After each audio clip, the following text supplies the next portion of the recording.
दोस्तों नमस्कार। आज हम फिर एक बार हाजिर हैं साइंस के महत्वपूर्ण प्रश्नों को लेकर। यह कार्बन और उसके यौगिक के अंतर्गत सभी प्रश्न आएंगे जो आने वाले सक्षमता परीक्षा जो साइंस विषय के 9-10 के शिक्षक होंगे उनके लिए तथा बीपीएससी टीआरई के लिए अति महत्वपूर्ण साबित होगा।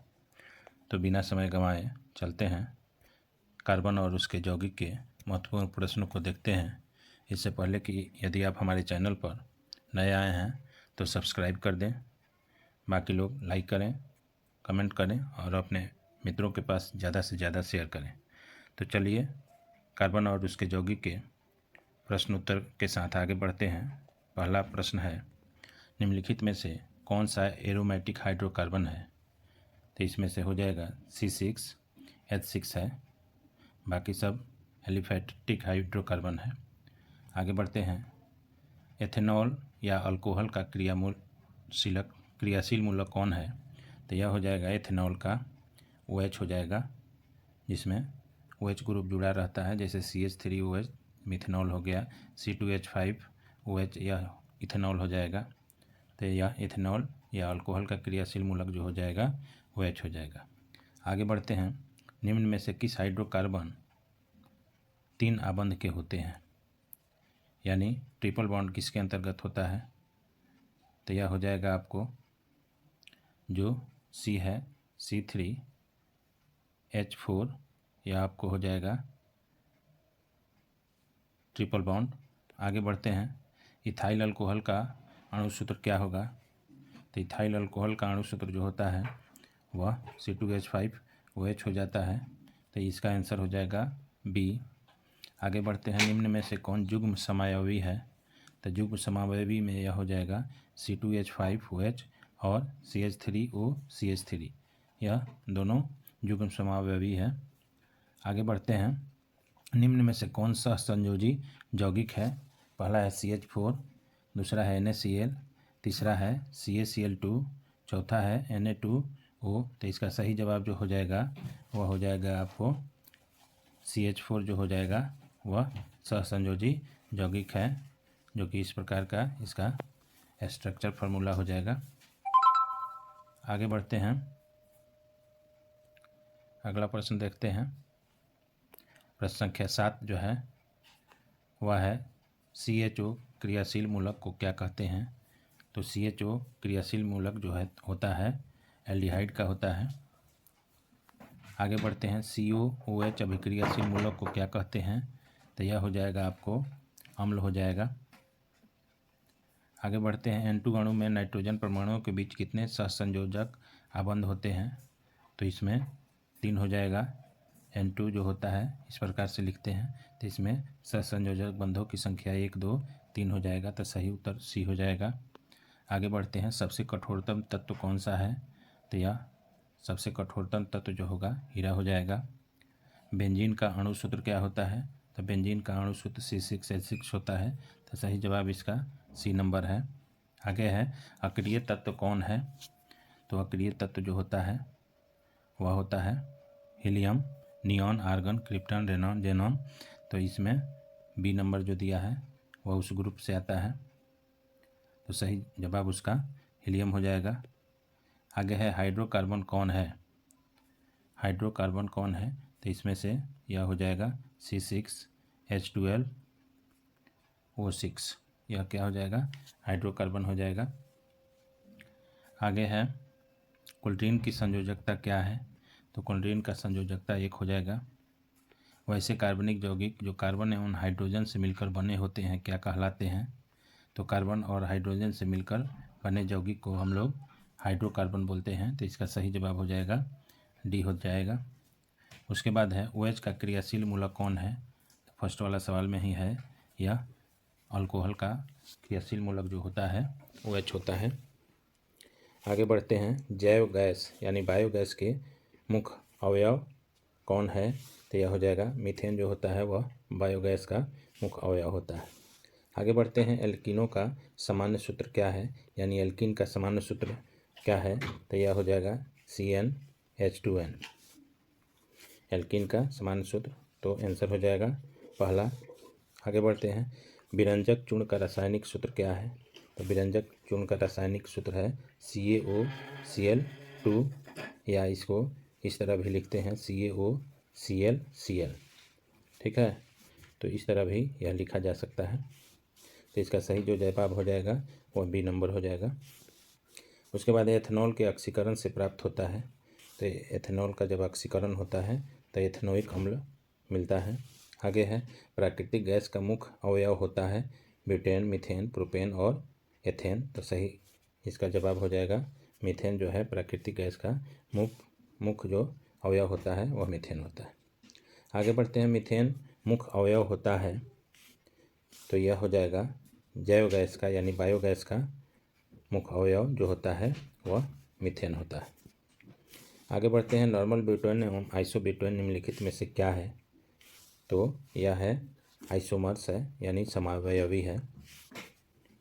आगे बढ़ते हैं, ग्लूकोज का विखंडन पायरुवेट में होता है। यह प्रक्रम संपन्न होता है केंद्रक में, माइटोकॉन्ड्रिया में, कोशिका द्रव में, हरितलौक में। तो ग्लूकोज का विखंडन जो होता है यह ऑक्सीजन की अनुपस्थिति में होता है, तो यह माइटोकॉन्ड्रिया में होगा। आगे बढ़ते हैं, ग्लूकोज में कार्बन के कितने अणु होते हैं? तो ग्लूकोज में कार्बन के 6 अणु होते हैं। फार्मूला होता है C6H12O6। तो इसमें कार्बन के जो अणु होंगे वह 6 हो जाएंगे। तो सही जवाब इसका होगा डी यानी 6 होगा। आगे बढ़ते हैं, कार्बोक्सिलिक अम्ल में उपस्थित अभिक्रियाशील मूलक समूह होते हैं। तो यह हो जाएगा कार्बोक्सिलिक अम्ल को COOH के रूप में जानते हैं। तो इसका सही जवाब हो जाएगा सी हो जाएगा। आगे बढ़ते हैं, ग्लूकोज के एक अणु में ऑक्सीजन के कितने परमाणु होते हैं? तो ग्लूकोज का एक अणु जब लिखेंगे यानी C6H12O6, तो पूछ रहा है कि एक अणु में ऑक्सीजन के कितने परमाणु होते हैं। तो यहाँ ऑक्सीजन का 6 परमाणु है। तो सही जवाब इसका बी हो जाएगा यानी 6 हो जाएगा। आगे बढ़ते हैं, किसी एथेनोइक अम्ल का तनु विलयन कहलाता है। इथेनोइक अम्ल का तनु विलयन जो होता है सिरका कहलाता है। आगे बढ़ते हैं, कौन सा कार्बन यौगिक सबसे अधिक अभिक्रियाशील होता है? तो यह हो जाएगा C2H4 इथिलीन, उसको बोलते हैं C2H4। तो यह सबसे ज़्यादा या अधिक क्रियाशील होता है, अभिक्रियाशील होता है। आगे बढ़ते हैं, ग्रेफाइट होता है विद्युत का कुचालक, विद्युत का सुचालक, दोनों कुचालक और सुचालक इनमें से कोई नहीं। तो सही जवाब इसका हो जाएगा ग्रेफाइट जो होता है विद्युत का सुचालक होता है। आगे बढ़ते हैं, C6H6 का आणविक द्रव्यमान होता है। तो C6H6 का आणविक द्रव्यमान देख लेंगे, यहाँ C6H6 तो यह कार्बन 6 है। तो 1 का 12 होता है, तो 12 6 72 और जो 6 78 हो जाएगा। तो इसका सही जवाब हो जाएगा सी। क्लोरोमीथेन का सूत्र होता है। तो क्लोरोमीथेन का यह सूत्र हो जाएगा बी यानी CH3Cl। आगे है, प्रोपेन का आणविक सूत्र C3H8 है। इनमें 7 सहसंयोजक बंधन है, 8 सहसंयोजक बंधन है, 9 सहसंयोजक बंधन है, 10 सहसंयोजक बंधन है। तो इसको यहाँ देख लेंगे कि सहसंयोजक बंधन किस प्रकार गिनते हैं। तो इसका लिखेंगे C3H8। तो यहाँ सहसंयोजक बंधन की संख्या देख लेंगे 1 2 3 4 5 6 7 8 9 10। तो इसमें ऑप्शन देखेंगे तो सही जवाब जो होगा वह डी हो जाएगा, यानी इसमें 10 सहसंयोजक अबंध है। अगला है, निम्न में कौन विजातीय पदार्थ है? यहाँ देखेंगे चूना पत्थर, खड़िया, संगमरमर, नमक। तो इसमें तीनों से भिन्न है यह नमक, तो यह हो जाएगा विजातीय पदार्थ। आगे है, CHO का कार्यात्मक समूह निम्नलिखित में से कौन है? तो यह हो जाएगा एल्डिहाइड का, यह है क्रियाशील मूलक। तो यह चौथा हो जाएगा डी एल्डिहाइड। आगे बढ़ते हैं, मीथेन इसका गलनांक बिंदु है 111 केल्विन, 156 केल्विन, 90 केल्विन, 351 केल्विन। तो इसका सही जवाब जो हो जाएगा वो आपको 90 केल्विन हो जाएगा। आगे बढ़ते हैं, क्लोरोफॉर्म का गलनांक कितना होता है? तो यह हो जाएगा 209 केल्विन, इसको याद कर लेंगे। कार्बन की परमाणु संख्या कितनी होती है? तो कार्बन की परमाणु संख्या 6 होता है। आगे देखते हैं, भू प्रॉपर्टी में खनिजों जैसे कार्बोनेट, हाइड्रोजन कार्बोनेट, कोयला एवं पेट्रोलियम के रूप में कार्बन की उपस्थिति कितनी है? तो इसमें देखेंगे 0.01%, 0.02%, 0.03%, 0.04%। तो सही जवाब हो जाएगा कार्बन का मात्रा 0.02% हो जाएगा। उसके बाद है एथेन का आणविक सूत्र। तो एथेन का आणविक सूत्र होता है C2H6 हो जाएगा, यानी एथेन यानी CnH2n+2। तो एथेन है तो इसमें कार्बन की संख्या 2 है, तो यहाँ n के पास 2 रखेंगे तो यह हो जाएगा H का संख्या 2 दूना 4 2 6, यानी पहला सही होगा। आगे बढ़ते हैं हेक्सेन का आणविक सूत्र। तो हेक्सेन में कार्बन की संख्या C6 हो जाएगा और अल्केन का है तो 6 दूना 12 2 14 हो जाएगा, यानी इसका आंसर जो हो जाएगा डी हो जाएगा C6H14। आगे बढ़ते हैं 1828 में अमोनिया सल्फेट से यूरिया का निर्माण किसने किया था? तो यह फ्रेडरिक होलर, न्यूटन, चैडविक, इनमें से कोई नहीं। तो उत्तर जो हो जाएगा फ्रेडरिक होलर हो जाएगा। आगे बढ़ते हैं पेंटेन का आणविक सूत्र क्या है? तो एल्केन का अणु है यह, तो पेंटेन का हो जाएगा C5 और H इसके 2 गुना में 2 जोड़ देंगे तो H12 हो जाएगा। तो सही आंसर इसका हो जाएगा A C5H12। आगे बढ़ते हैं एथेनॉइक अम्ल का समानता क्या कहा जाता है? तो यह हो जाएगा एस्टिक अम्ल। एथेनॉइक अम्ल को साधारण नाम एथेनॉइक अम्ल से जाना जाता है। सामान्यतः एथेनॉल को क्या कहा जाता है? तो एथेनॉल को अल्कोहल कहा जाता है। पहला इसका सही जवाब हो जाएगा अल्कोहल। एथेनॉल का सूत्र हो जाएगा C2H5OH, इसी को अल्कोहल कहा जाता है। आगे बढ़ते हैं सूर्य के प्रकाश को रासायनिक ऊर्जा में बदलने में सर्वाधिक सक्षम कौन है? तो यह हो जाएगा आपको गन्ना। आगे है हाइड्रोजन के 2 परमाणुओं के बीच कितने अबंध होते हैं? यहाँ देख लेंगे हाइड्रोजन तो हाइड्रोजन अणु या H2 होगा, इसके बीच में एक हो जाएगा, एक बॉन्ड है, यानी सिंगल बॉन्ड है, एक अबंध। तो आंसर इसका ये हो जाएगा। आगे बढ़ते हैं निम्नलिखित में से कौन असंतृप्त हाइड्रोकार्बन है? मीथेन, एथेन, एथीन, इनमें से सभी।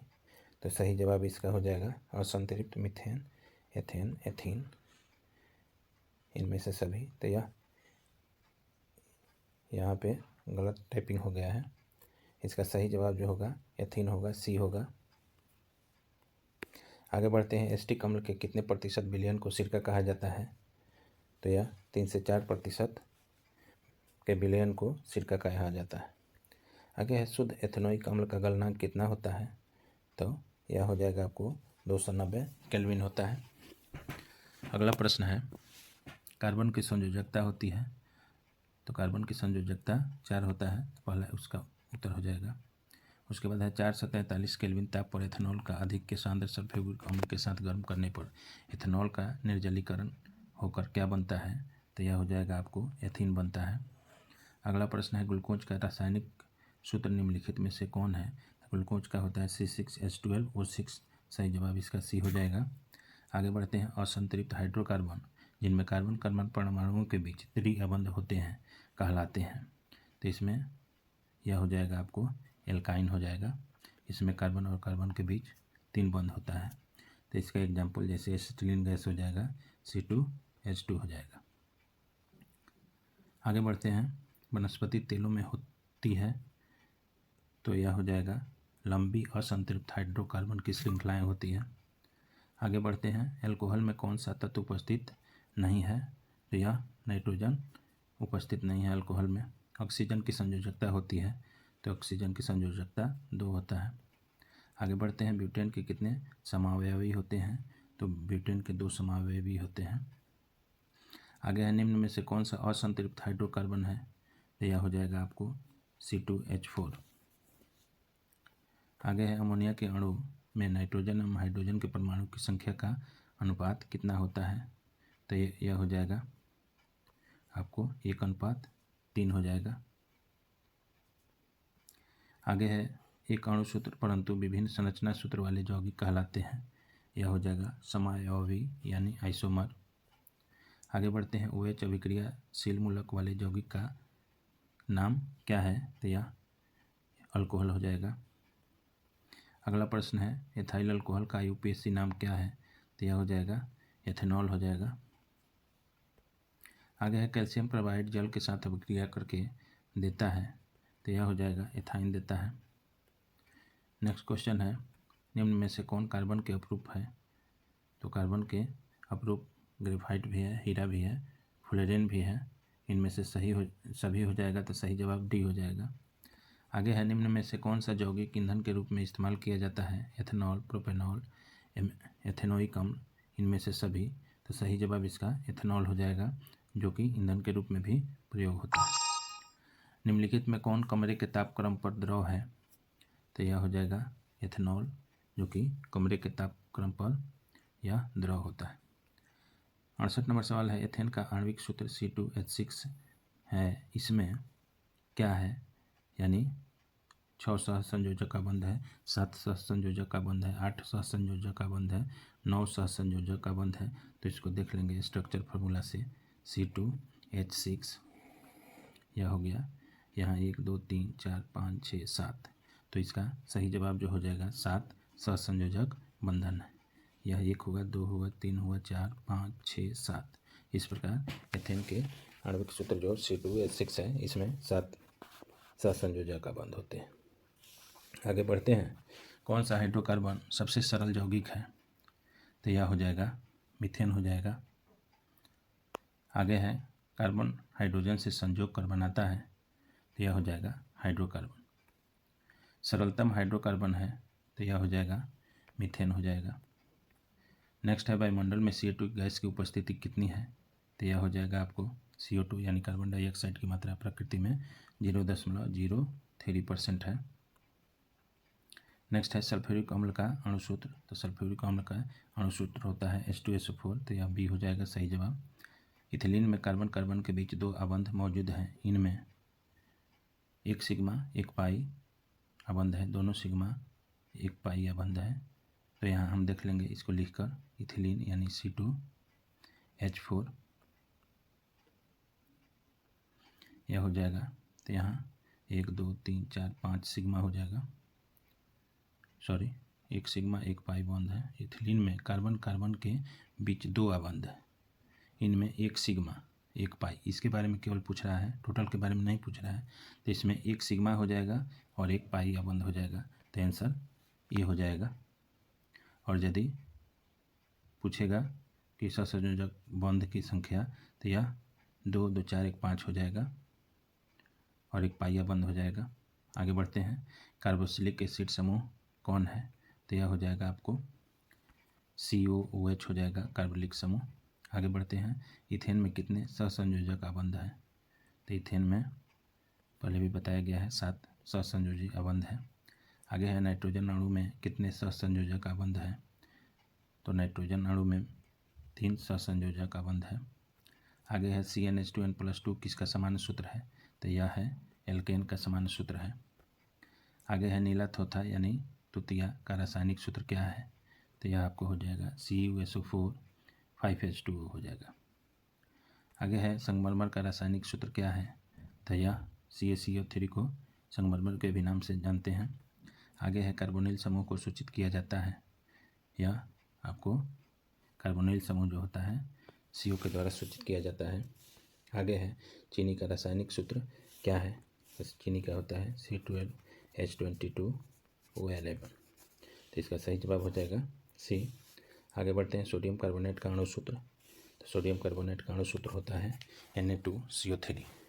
तो यह आज रसायन विज्ञान के 83 क्वेश्चन थे, जो आने वाले साइंस विषय के 9 से 10 TRE BPSC जो है उसमें, और सक्षमता परीक्षा के वैसे शिक्षक जो 9th में साइंस के शिक्षक हैं उनके लिए अति महत्वपूर्ण यह साबित होगा। इसको बिना स्किप किए हुए अच्छी तरह से 1-2 बार देखें, यह आपके लिए लाभकारी साबित होगा।